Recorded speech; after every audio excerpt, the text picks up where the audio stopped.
Hey guys, welcome back to the shop. Boy, I'm excited for today's video. I have been all on board with this NOCO stuff here lately. I had a battery tender that it died on me. You know, I got 5 years use out of it. I'm not terribly upset about it. But it was a different brand than NOCO. It was a good, well-known, well-respected brand. And it just died on me and I needed another one. So I got into the NOCO world. I've got one of their boost boxes. I've got this 1 amp that's not outdoor rated. And then today what we're going to be talking about is this NOCO Genius 2D. So this is actually an onboard one that you leave on a vehicle and simply plug in. So I'll kind of show you how we're going to install that and together here in just a few. So if you're not familiar with what these are battery tenders. So why are battery tenders important? Well, if you have vehicles or small engines that don't get used very often, think about your lawnmower, ATVs, UTVs, things of that nature. What can happen is if you let them sit for a long period of time, think over winter, those batteries can go flat and then they need a charge. Maybe you jump it, you charge it up for a while. That battery may work okay for a little bit, but what you're actually going to find over time is that battery is never going to be quite as healthy as what it was. And that really, really hurts the battery. A lot of lead acid batteries, most batteries in general, outside of lithium ion, really like to stay pretty close to 100% charge if they can. So if they go flat, it tends to shorten their life. And that's why these things are important. If you can keep your mowers and vehicles that you don't use very often on a tender, these tenders are really smart. What they do is they'll detect where the battery is at and they'll charge it up until it's 100%. And then they'll kind of let it wane off a little bit and they'll charge it back up. But they'll keep it right in a good flow without ever overcharging it, because overcharging is just as dangerous as having a flat battery. So I've got a different video on this NOCO Genius 1. That's a battery charger and maintainer. It comes with the little alligator clamps and things of that nature. But today I actually, like I say, I can't help myself. I've got the NOCO Genius 2D. So what's the difference between these two? Well, the NOCO Genius 1 here is a 1 amp charger, and it's not really outdoor rated. This is meant more of to be out of the weather, not in extreme conditions, maybe in a shop somewhere where you're putting it on and you're taking it off whenever you're done, or if it stays in a dry, safe place, you could leave it on there. The 2D here, it's a 2 amp device, as well as this is made to be onboard, so to speak. It's meant to be mounted on the vehicle. So it's got some eyelets here you can see on the back that's meant to mount on a battery, and then you just simply run the plug somewhere where it's convenient. So this will stay on the vehicle all time. It's weather rated, so water won't bother it, heat won't bother it, cold won't bother it. It's meant to stay under an engine compartment. That's enough just talking about it. Let's open this up and take a look at it. All right, get you guys over to the bench here. Here's my setup. You like my Milwaukee light up here? This gives me some light down here so you can see. Down like that, and you're at my workspace. I need to clean this off or sand my table a little bit. My goodness. Okay, so as I was talking about earlier, here's our NOCO. It's a 2 amp charger. So I intentionally bought this for my Duramax. It's a 6.6 liter. It's got 2 batteries. I think it's gonna work for what I need.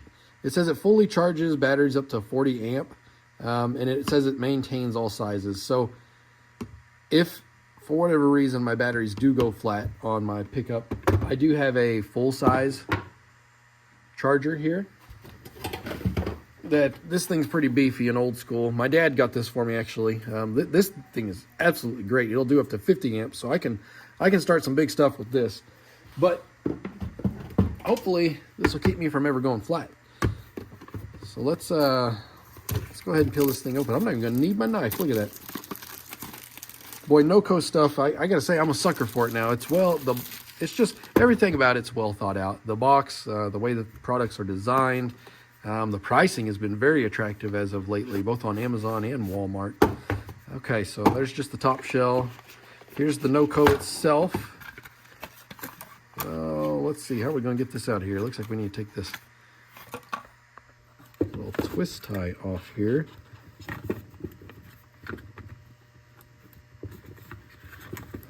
And oh my goodness, there we go. Okay, so got that off. Now it can come off both ends like this, just like so. What else we got in the box here? So we've got some instructions. We don't need those, right? But if you did need them, they're right here. Looks like we've got the version 3. I didn't know there was multiple versions. Tells you kind of the different standby or the different modes, what all the lights mean, all all that important stuff.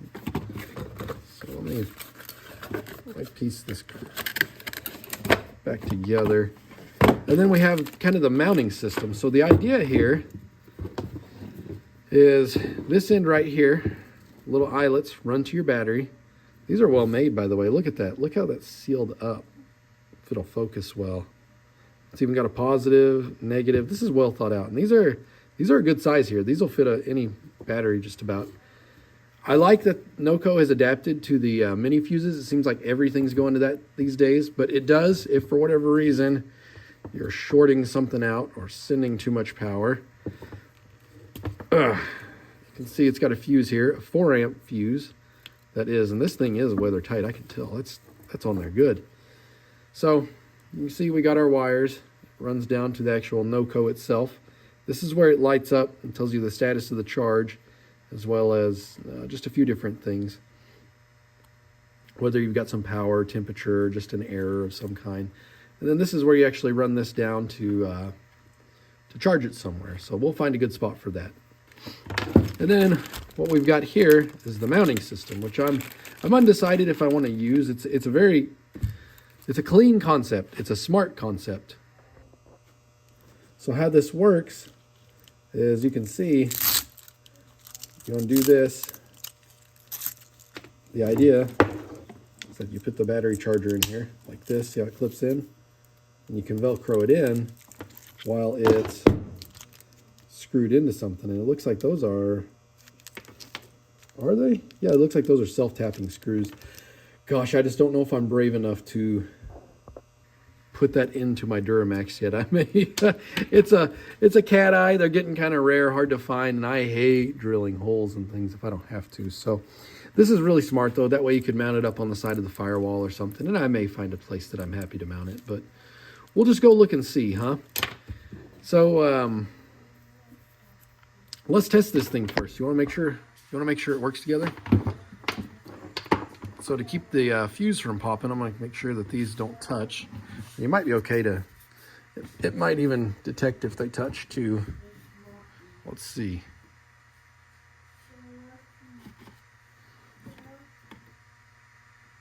Yep, look, we got a power light there and everything came on. So I think we're good to try to install this thing, see how it works. So what do you say we get going here? I do not remember. Gosh, I do not remember the size of the little, the little battery terminal bolts. I guess we'll just take a few of these. Probably a 7 or an 8 millimeter, I was guessing. We'll take these with us and see what we can break.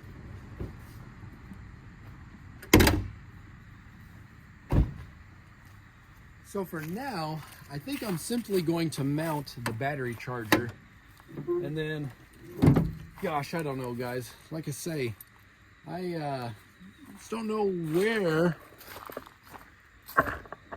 and if I want to drill into this thing anywhere.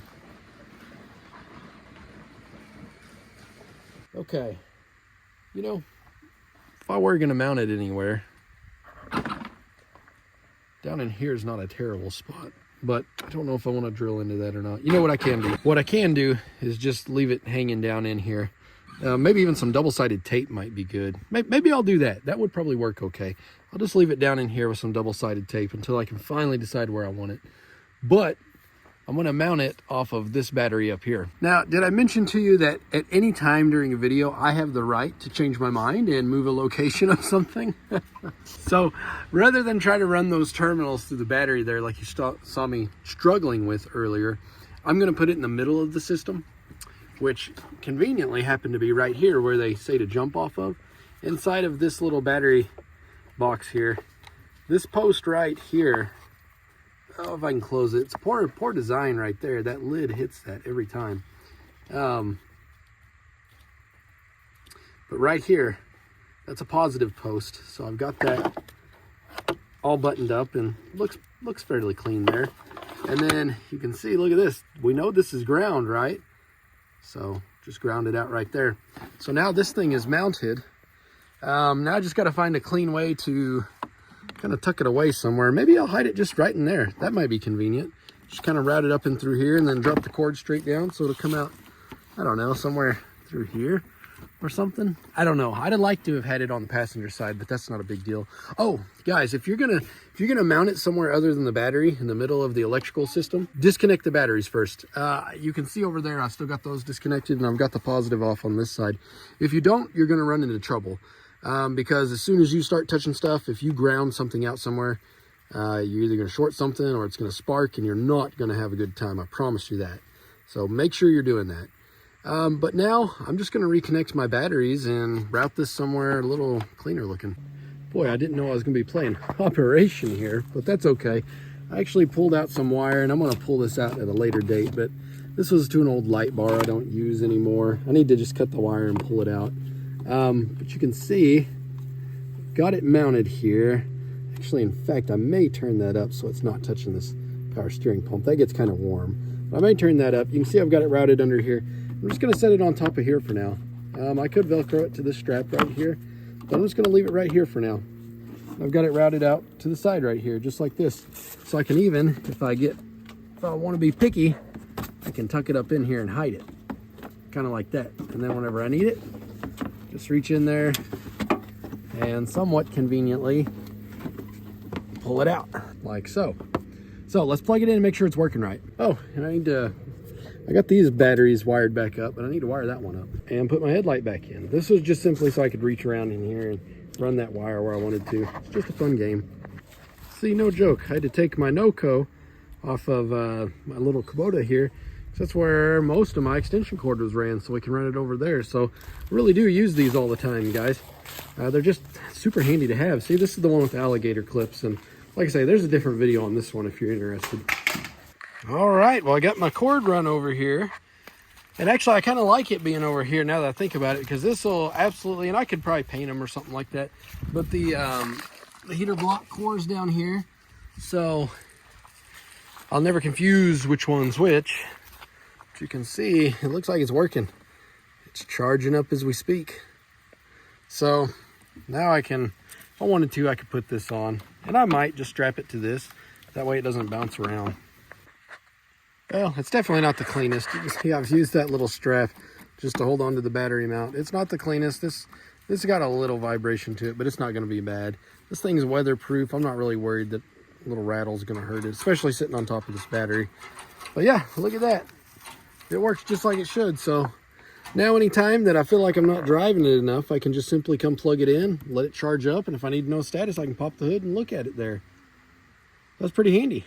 So, being that these batteries are, let's see, 11, 19, gosh, they're almost 4 years old now.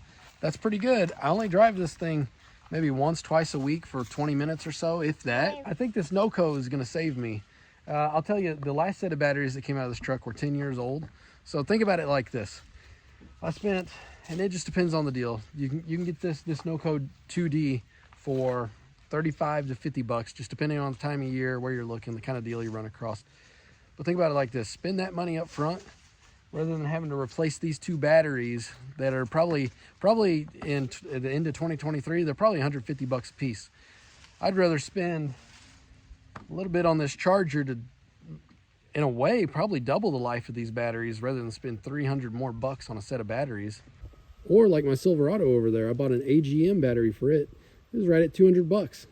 So this is one of those things where a little investment up front sometimes can pay off, if you want to call it an investment. All right, guys, I appreciate you checking out today's video. If you got any questions about this setup or about the other NOCOs, let me know. I'll be doing videos on them as well. All right, guys, thanks for watching. Take care.